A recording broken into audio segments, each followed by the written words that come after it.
I curved y'all boys, no disrespect to y'all boys. This is for French, Montana, Tory Lanez and friends, Jay, Hardy, and you too, Mr. Martin. I curved y'all boys, no disrespect to y'all boys. Yeah, I curved y'all boys, no disrespect to y'all boys. And to my niggas with bitches that like causing drama, me and my bad bitches, we like fuck his baby mama. He caught me them Chanel bags, them diamonds. So in this video, you guys, I wanted to cover the dangers of going out for me. When I say go out, I'm not talking your day-to-day. I'm talking like party club scenes, because I do look really good. Hold on, this Alexa is blinking green. It's pissing me off. Alexa. One new notification from Amazon Shopping. A shipment has arrived. Okay, bitch. I knew that. But anyways, we need to discuss this, because for me, I get hit on a lot if I were perceived to be a female, because when I go out, I serve fish. Like, I'm naturally pretty, like, when I get myself done up and stuff, I'm not going to say I look completely feminine, because I don't. I do grow facial hair that I cut all the time. I look more feminine with my lashes on, but like, my skin is bomb, and I take care of my skin. Is I just radiate as if I was a female. So like, when I go out and I do myself up and I get dressed up, I look like a female, and that can be really dangerous for me, which is why I take my safety a lot more serious than my other friends. Everybody takes precautions, but I have to take that extra precaution, because not only do I have to worry about me, I have to worry about the nigga too, because it's like, you see these stories of the nigga being embarrassed when they find out it's a dude. If I look like a girl, they're going to approach me, and I'm going to tell you guys a few stories of when that happened too. So one of the more recent stories that I have is, this was when I was with my last partner. I went to homecoming. He had homecoming the same night, so we were literally texting each other like, okay, text me when you get in safe, text me, for check. He's really like protective of me, because he knows, like, my safety. So like, he always wanted me to check in with him and let him know that I was okay, and he would text me and be like, text me back now, like, making sure I'm good but still having a good time. I was in the club, like, we got there early, and this guy kept looking at me, like looking dead in my face, like he wanted a piece. And I was kind of like, oh my God, like, not only am I not single, like, I'm not a girl, like, you probably think I'm a girl right now. So when that happens, I try to have my friends kind of like cock block for me, like stand in my way, or like if I'm twerking or something, I'll like twerk on them, so that the nigga don't get behind me, or like try to come near me, because like, that shit is so uncomfortable for me. Like, you never know who's there, you never know who knows me in the area, and they gonna be like, oh yeah, that's a nigga. And then the dude get mad at me. Like, you see all these stabbings happening. It's just so dangerous. So, that's one story. Another situation was, this was like crazy. I personally think that I'm clockable at times, but I don't realize how passable I really am. So when me and my friends went to this big, like, it was like a block party kind of thing. It was like thousands and thousands of people. This was at Morgan State, one of their parks close by their campus. And I had on my red bob, and I had on a sundress, some cute sandals. The first time this nigga looked down at my feet, he said, oh, your feet is cute. You got some cute feet. And I was just like, I don't like to say nothing with my voice either, because I don't want them to hear my voice. So I kind of was just like, I didn't want to be disrespectful, but that's probably how it came off. Like, when I talk, I feel like they'll clock me, and I don't want to be clockable and put my life in danger. So like, that was number one. And then this one guy we were looking at. Now at this point, me and my ex, we weren't talking anymore. Like, we completely took a break from each other.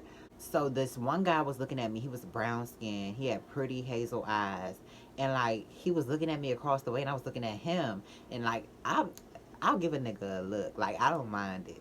So I was giving him a look like, oh, woo. So I was giving him the little look like, you look tasty. So like, he was like looking at me, and normally guys don't take the bait, but that nigga took the bait.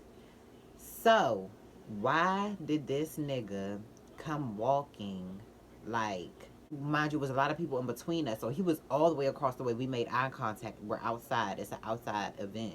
So like he's making his way through the crowd. I don't see him. And then all of a sudden, y'all, why do I feel a hand on my waist? Why is it him? So my friend Kayla was standing right there and she was looking at me because she already saw me making eye contact with him. And she was like looking at me like, bitch, like it's really going down. And I was kind of like, oh, help me, bitch. Like, help me. Like, giving her the signal, like, ah. And I was trying to like pull her behind me instead of him because he's literally dancing behind me, like groping me. And I was just like, oh my God, this is not happening right now. y'all, that was really scary for me because I'm just like, oh my God, like what if one of his bros know me on social media? Like, you know, I do have a generous social media following, so it's just like I'm scared as fuck now because what if I get clocked? I realize that some days when I don't look my best, like I'll be more clockable and like some guys would just already know. But like I don't really have this issue on campus because I feel like a lot of people already know me.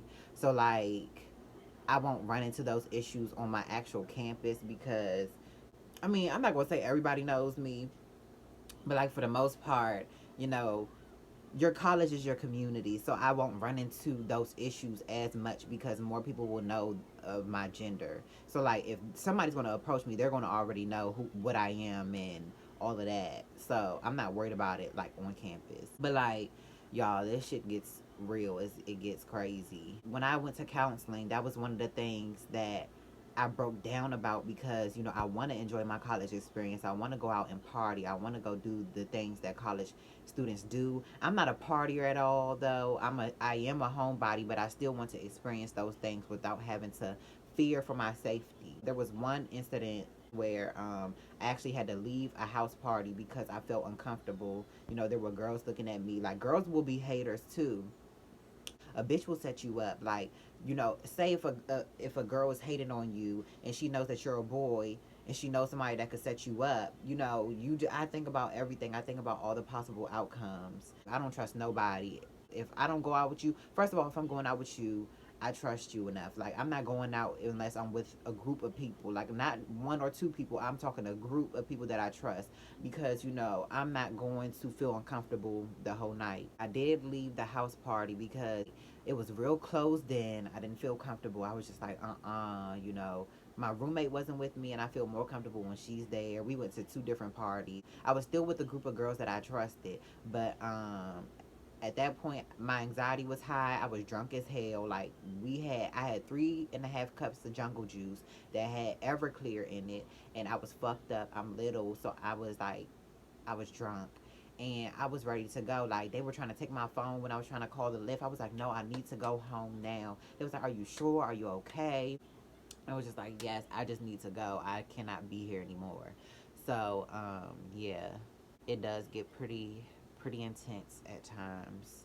So this semester I'm probably not going to go to as many events anyways. On campus events I will, but like parties and stuff, I'm going to keep it real limited to like homecoming and, you know, here and there. I'm not going to be a boring bitch, but I work 3 days a week now. I'm probably going to join dance or something. So like, you know, I'm going to have to make time for everything. I definitely wanted to tell this story because I know that there may be other gay, like feminine gay men out there who have majority female friends or any trans women out there who go through the same thing. I mean, the reality of it is you have your passable and you have the ones who are clockable. And, you know, that's a big part of it. Like if you're not passable, then you're going to be more easier to like see.